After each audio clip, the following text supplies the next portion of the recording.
स्वागत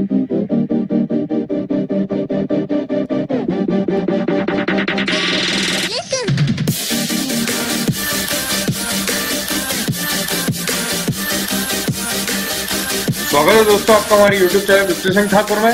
जैसे कि आप देख रहे हैं कि आज हम स्टैटिक जीके का पार्ट 30 चालू करने जा रहे हैं दोस्तों। तो हमारे पास अगले वीडियो जो है पार्ट 31, उसमें मैंने आपको प्रॉमिस किया था कि मैं आपको रिवीजन कराऊंगा। तो बस हम एक वीडियो दूर है, मतलब यही वाली वीडियो दूर है कि अगले वीडियो बनाने की, कि जो कि जिसमें मैं आपको रिवीजन करा दूंगा प्रॉपर, तो आपका एक बहुत बढ़िया रिवीजन हो जाएगा।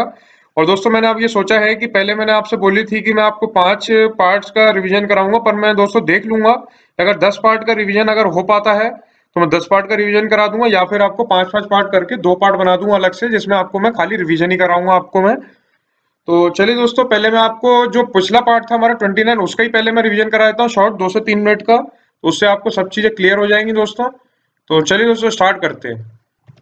दोस्तों चलिए, रिवीजन का हमारा पहला देख लीजिए। ये मैंने आपको 28 पार्ट में बताया था अपना। तो ये मैंने कुछ चीजें मैंने आपको रिवीजन की छोड़ दी थी पिछली वाले वीडियो में, तो मैं इस वाले वीडियो में आपको कवर कर देता हूँ दोस्तों। तो ये आपसे देखिए, जो पहला क्वेश्चन है वो ये है कि आपका पूछ रहा है money market is a market for, मतलब पूंजी बाजार किसके लिए होता है दोस्तों, तो आपको बताना है। तो इसमें देखिए जो सही आंसर वो है शॉर्ट टर्म फंड, मतलब शॉर्ट टर्म फंड इसका सही आंसर है दोस्तों। इस तरीके से आप देख लीजिएगा इसको, शॉर्ट टर्म फंड, या फिर आपका जो बोलते हैं अल्पकालिक कोष। तो दोस्तों इस तरीके से आप देख लीजिएगा। इसके बाद जो क्वेश्चन था दोस्तों वो था India shares longest international boundary with which country, मतलब बताना है कि इंडिया है, मतलब भारत निम्नलिखित में से किस देश के साथ सबसे लंबी अंतरराष्ट्रीय सीमा को साझा करता है, मतलब या फिर आपको शेयर करता है दोस्तों उससे। तो उसका मैंने बताया था बांग्लादेश है दोस्तों। तो आप दोस्तों जैसे देख सकते हैं यहाँ पे जो क्वेश्चन था हमारा, तो उसका मैंने एक फोटो भी दिया है आपको कि बांग्लादेश से सबसे ज्यादा है। तो मैं आपको दिखा देता हूँ दोस्तों मार्क करके कि किस तरीके से है। ये देखिए जो बांग्लादेश है दोस्तों, ये इंडिया, ये देखिए इतनी ये इसकी इंटरनेशनल बाउंड्री है दोस्तों, ये देख लीजिए आप ढंग से दोस्तों, ये इसकी इंटरनेशनल बाउंड्री कितनी बड़ी है दोस्तों, तो आप देख सकते हैं। तो चलिए दोस्तों, ये हमारा क्वेश्चन हो गया। इसके बाद वाला क्वेश्चन था हमारा the residuary powers of legislation under Indian constitution rest with, मतलब भारतीय संविधान के अधीन विधान की अवश्य अवश्य शक्तियां किसमें निहित होती हैं। तो देखिए ये पूछ रहा है कि the restitutory powers of legislation under Indian constitution rest with. तो देखिए इसके ऑप्शन है दोस्तों, मैं आपको बता दूं इसके ऑप्शन है प्रेसिडेंट, प्राइम मिनिस्टर, पार्लियामेंट और स्टेट। तो देखिए इसका सही आंसर है पार्लियामेंट। तो मैंने आपको संसद की देखिए एक मैंने आपको फोटो दिखाई थी पार्लियामेंट की हमारी। तो दोस्तों आप देख लीजिएगा इस फोटो को, काफी अच्छी फोटो है दोस्तों। तो इस तरीके से देख लीजिए, ये है, याद रखिए दोस्तों इसको कि इस तरीके का होता है। तो इससे क्या है कि आपको वैसे मैं आपको बताना चाह रहा हूँ, ये आपने फोटो देखा होगा, पर मैं आपको खाली फोटो इसलिए बता रहा हूँ कि जिससे कि आप ये वाला क्वेश्चन लिंक कर पाए कि जो मैंने बताया आपको the restitutory powers of legislation. तो ये देखिए under Indian constitution rest with parliament के संग। तो दोस्तों आपको पार्लियामेंट की एकदम फोटो याद आ जाएगी अगर जब ये क्वेश्चन अगर आया आपके सामने, तो या इस तरीके कुछ क्वेश्चन आया दोस्तों। तो चलिए दोस्तों नेक्स्ट क्वेश्चन देख ले। नेक्स्ट क्वेश्चन था हमारा appointments for All India Services are made by. तो इसका सही आंसर है दोस्तों प्रेसिडेंट। मैंने आपको बताया था इसका सही आंसर वो था प्रेसिडेंट हमारा, मतलब राष्ट्रपति, उसको याद रखिएगा। इसका जो अगला क्वेश्चन है वो है दोस्तों the people of Indus Valley Civilisation वर्षे, मतलब इंडस वैली या सिंधु घाटी के जो सभ्यता के लोग हैं वो किसकी पूजा करते थे दोस्तों। तो ये इसका सही आंसर है पशुपति जी की पूजा करते हैं दोस्तों वो। तो ये इसका सही आंसर है। इसके बाद है दोस्तों द उपनिषद आर द, ठीक है। तो आपको बताना है कि उपनिषद क्या है दोस्तों। तो ये सोर्स ऑफ हिंदू फिलोसफी है दोस्तों। ये देख लिए हिंदू दर्शन के स्रोत। तो दोस्तों अब इस तरीके से देख लीजिए, सोर्स है मतलब ये ऑफ हिंदू फिलोसफी। इसका जो अगला क्वेश्चन था वो था दोस्तों, मैंने आपको बताया था कि Trishanku is the other name in Tibet for, मतलब तिब्बत में किसका दूसरा नाम है जो हमारा त्रिशंकु। तो दोस्तों ये बताना, ब्रह्मपुत्र जो रिवर है हमारी, तो उसका दोस्तों ये है ब्रह्मपुत्र। मैंने दोनों साइड मार्क कर दिया दोस्तों, आप देख लीजिएगा। दोस्तों अगला क्वेश्चन है the largest herbarium of India is located at, मतलब लार्जेस्ट जो हर्बेरियम है इंडिया का वो देखिए कहां पर है, वो है हमारा कोलकाता में दोस्तों। तो याद रखिएगा। इसका जो अगला क्वेश्चन है वो है temperature of distant luminous bodies can be determined by, मतलब दूर से अगर हम किसी भी वस्तु या ऑब्जेक्ट का अगर हमको या किसी भी बॉडी का अगर हमको तापमान पता करना है, तो दोस्तों हम जो क्या यूज करते हैं वो हम यूज करते हैं पायरोमीटर्स। तो दोस्तों ये इस तरीके से आप देख लीजिएगा, मैंने इनका एक चित्र भी बता दिया था पायरोमीटर किस तरीके का होता है और कहाँ पे यूज होता है दोस्तों। तो अगर आपने मिस कर दिया तो प्लीज आप पुरानी वीडियो में जाके देख सकते हैं हमारी।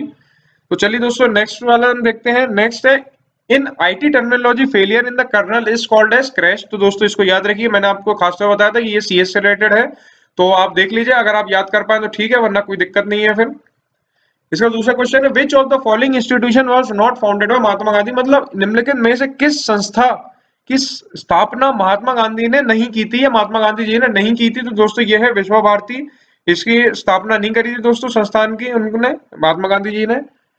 तो चलिए दोस्तों आज के क्वेश्चन स्टार्ट करते हैं दोस्तों, ये मैं आपको आराम से बताऊंगा, हमारा रिवीजन खत्म हो गया वहां पर हमारा, इसके बाद हम आज का कंटेंट चालू करते हैं दोस्तों। तो आज का देखिए जो पहला क्वेश्चन है वो है which of the following state has become India's first carbon free state, मतलब निम्नलिखित में से कौन सा राज्य भारत का प्रथम कार्बन मुक्त राज्य बन गया है। तो दोस्तों इसके आंसर्स हैं हमारे पास हिमाचल प्रदेश, मध्य प्रदेश, उत्तर प्रदेश और महाराष्ट्र। दोस्तों ये चारों ऑप्शन देख लीजिएगा ध्यान से, इसका जो सही आंसर है वो है हिमाचल प्रदेश दोस्तों।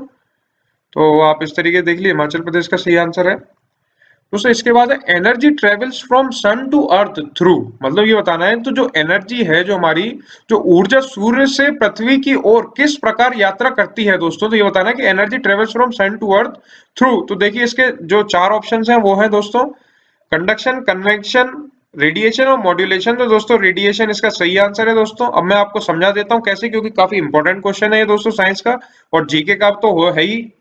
तो चलिए दोस्तों मैं आपको बता दूं, ये देखिए इसको हम बोलते हैं रेडिएशन दोस्तों। तो ये देखिए रेडिएशन इधर से ये ट्रेवल कर रहा है, जैसे ये हमारा सन हो गया, ये काफी ये इसमें छोटा दिखा है, कोई बात नहीं है, वैसे बहुत बड़ा होता है सन, अर्थ से काफी गुना बड़ा होता है दोस्तों। तो ये क्या रहता है कि आपके जो रेडिएशंस आते हैं दोस्तों, जो हीट है, अब आप कहते होंगे कि हम बाहर खड़े हुए हैं तो देखिए हमको गर्मी क्यों लगती है, गर्मी हमें रेडिएशन के थ्रू लगती है, क्योंकि रोशनी तो देखिए रेज जो होती है वो आती है, तो दोस्तों वो रेडिएशन के थ्रू ही आती है और रेडिएशन के थ्रू हीट भी कंडक्ट होती है दोस्तों, याद रखिएगा दोस्तों इसको मैं जो बता रहा हूं आपको।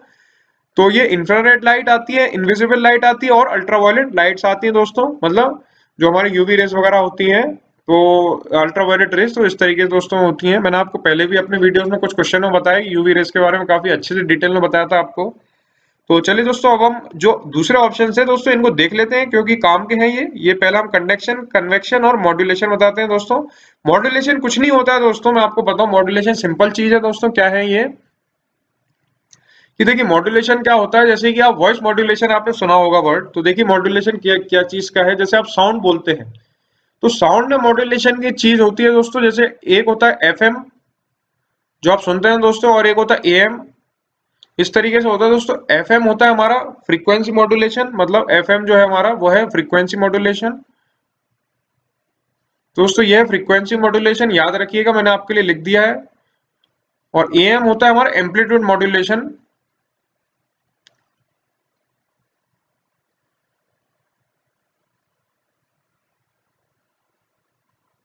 दोस्तों ये मॉड्यूलस नहीं है, सॉरी मैंने गलत लिख दिया, ये है मॉड्यूलेशन है दोस्तों, मैं बोल सही रहा था पर गलत दिया दोस्तों मैंने, कोई दिक्कत नहीं है, इसको आप देख लीजिएगा, ये मैं आपको मिटा के दोबारा से आपको लिख देता हूं यहाँ पर, कोई दिक्कत नहीं है।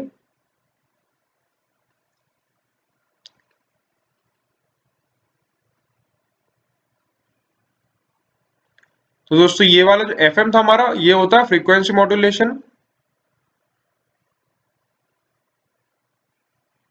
Frequency modulation. तो दोस्तों याद रखिएगा फ्रीक्वेंसी मॉड्यूलेशन, और एएम होता है हमारा एम्पलीट्यूड मॉड्यूलेशन। तो दोस्तों देखिए अब मैं आपको एम्पलीट्यूड मॉड्यूलेशन बता दूं दोस्तों, ये थोड़ी सी वीडियो आपको मैं इसी क्वेश्चन के में पूरे बता पाऊंगा, क्योंकि क्या है थोड़ी इंपॉर्टेंट टॉपिक है ये, तो इससे ज्यादा से ज्यादा एक या दो ही क्वेश्चन हो पाएंगे, पर काफी अच्छी नॉलेज दूंगा मैं आपको दोस्तों इससे। ये देखिए एम्पलीट्यूड मॉड्यूलेशन ये कि जैसे कि आपने कुछ साउंड वेव है जो होती है, आपने जैसे कुछ बोला, तो ये देखिए साउंड इस तरीके से कुछ चलती है, मतलब आपने जो बोला ये है, तो हमको अगर एम्पलीट्यूड मॉड्यूलेशन करना है तो देखिए ये जो होता है हमारा, अगर हम एम्पलीट्यूड मॉड्यूलेशन करते हैं तो दोस्तों ये इस तरीके से नई साउंड ऐसी हो जाती है दोस्तों हमारी।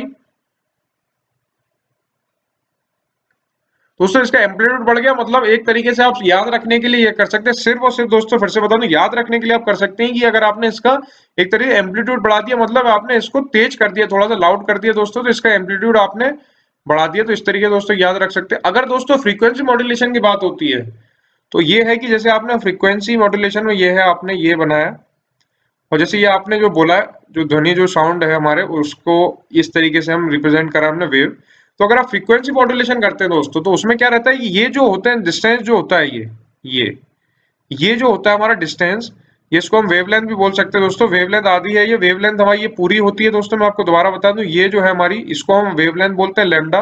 दोस्तों याद रखिए, ये पूछ सकते हैं कि वेवलेंथ का जो चिन्ह है या फिर मतलब सिंबल है उसको क्या बोलते हैं, उसको बोलते हैं दोस्तों हम लैम्डा। जो इस तरीके से कुछ बनता है दोस्तों लैम्डा, और मैं आपको अच्छे से बना के दिखा देता हूँ दोस्तों। इस ये होता है लैम्डा दोस्तों, इस तरीके से बनता है। ये वेवलेंथ के लिए यूज होता है, इसका ये स्पेलिंग होती है लैम्डा। इस तरीके दोस्तों, स्पेलिंग कोई मायने नहीं रखती दोस्तों, तो आप इसको छोड़ भी सकते हैं, बस आप खाली चिन्ह याद रख लीजिए दोस्तों। तो ये चिन्ह इस तरीके वेवलेंथ के लिए यूज होता है, ये हाफ वेवलेंथ है दोस्तों। तो ये क्या होता है, जो हम नई अगर फ्रीक्वेंसी मॉड्यूलेशन करें इसमें, अगर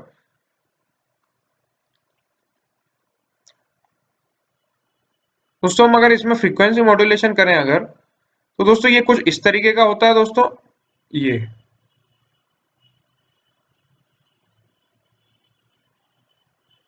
दोस्तों हमारी जो नई वेव साउंड वेव होती है वो इस तरह की आती है। फ्रीक्वेंसी मतलब क्या है कि आपने इसको पास पास कर दिया तो वो फ्रीक्वेंसी मॉड्यूलेशन हो गया दोस्तों उसका। तो ये इस तरीके से हम एफएम बोलते हैं इसको दोस्तों, और इसको हम बोलते हैं एएम। इस तरीके दोस्तों याद रखिएगा, एम्पलीट्यूड मॉड्यूलेशन और फ्रीक्वेंसी मॉड्यूलेशन दोस्तों इस तरीके से मॉड्यूलेशन। अब दोस्तों बची बात कंडक्शन और कन्वेक्शन की, तो मैं आपको एक फोटो के थ्रू समझा देता हूँ दोस्तों। ये दोस्तों ये है, जैसे कंडक्शन, कन्वेक्शन, रेडिएशन सब इसमें देखिए कवर हो गए आपके, तो आपको अच्छे से समझना है। जैसे ये जो है अपना रेडिएशन के थ्रू, जैसे कि हमारा आप बोल सकते हैं इंडक्शन कुकर टाइप का हो गया दोस्तों। पर आप अभी याद रखिए, खाली ये एक जाली है, ग्रिल है दोस्तों, ये जो कि गर्म होती है।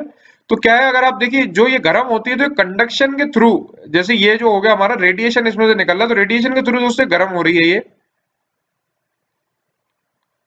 ठीक है दोस्तों, ये रेडिएशन वगैरह निकल रहे हैं हमारे, इधर से भी रेडिएशन निकल रहे हैं, इधर से भी रेडिएशन निकल रहे हैं, तो रेडिएशन के थ्रू गर्म हो रही है दोस्तों ये। और जो हमारे कन्वेक्शन है, मतलब ये अंदर ही अंदर, जैसे नीचे के ज्यादा गर्म हो गए ऊपर के ठंडे रह गए, तो दोस्तों ऐसा नहीं होता है कभी भी। कन्वेक्शन करंट्स वगैरह चलते रहते हैं इस तरीके से। तो ये क्या है कि जो पूरे पानी को एक समान गर्म करते हैं दोस्तों, तो ये कन्वेक्शन के थ्रू होता है। कंडक्शन आप समझ लीजिए, जैसे कि आपने ये गर्म हो रहा है, तो इसकी वजह से ये वाला धातु भी है, ये वाला मेटल भी गर्म हो रहा है दोस्तों, तो इसको हम कंडक्शन बोलते हैं। मतलब हीट का पैसेज हो गया यहाँ से दोस्तों, यहाँ से हीट पास हो गई है दोस्तों। मैं आपको देखिए दूसरे पेन से लिख के दिखा दूं, जिससे कि आपको क्लियर हो जाए। तो ये क्या है दोस्तों, ये हीट कन्वेक्ट हो गई है यहाँ से दोस्तों, कंडक्ट हो गई है, सॉरी। तो कंडक्ट होने का मतलब ये है कि यहाँ से ये इधर हो गई, तो दूसरे मेटल को गर्म कर रही है, पैसेज हो गया है यहाँ से हीट का, तो इसको हम कंडक्शन बोलते हैं दोस्तों। तो याद रखिए, काफी इंपॉर्टेंट मैंने आपको साइंस की चीज बताई है दोस्तों। तो चलिए दोस्तों, जो क्वेश्चन था हमारा वो यही था कि हमारा energy travels from sun to earth through, तो ये हमारा इसका रेडिएशन के थ्रू हमें जो अर्थ की जो धूप की जो ऊष्मा मतलब ऊर्जा वगैरह रहती है जो हमारी, तो वो हमें रेडिएशन के थ्रू मिलती है दोस्तों। और ये रेडिएशन इस तरीके कुछ होते हैं दोस्तों, ये मैंने आपको बताया। रेडिएशन इसमें ये आते हैं, रेडिएशन जो फोटोन के पैकेट्स वगैरह हैं वो दोस्तों काफी आगे की डीप नॉलेज है, वो मैं आपको कभी अगर आगे जरूरत पड़ी तो मैं आपको बता दूंगा, कोई दिक्कत नहीं है। तो चलिए दोस्तों, आज के लिए इतना काफी। अगर आपको वीडियो अच्छा लगा हो तो प्लीज लाइक करिए, और हमारा जो वीडियो है उसको प्लीज शेयर भी करिए, जिससे ज्यादा से ज्यादा लोग इसका फायदा उठा पाए। और हमारे जो यूट्यूब चैनल है दीप्ति सिंह ठाकुर, प्लीज उसको सब्सक्राइब करिए, जिससे आप ज्यादा से ज्यादा वीडियो का फायदा उठा पाए दोस्तों। तो चलिए दोस्तों, थैंक यू।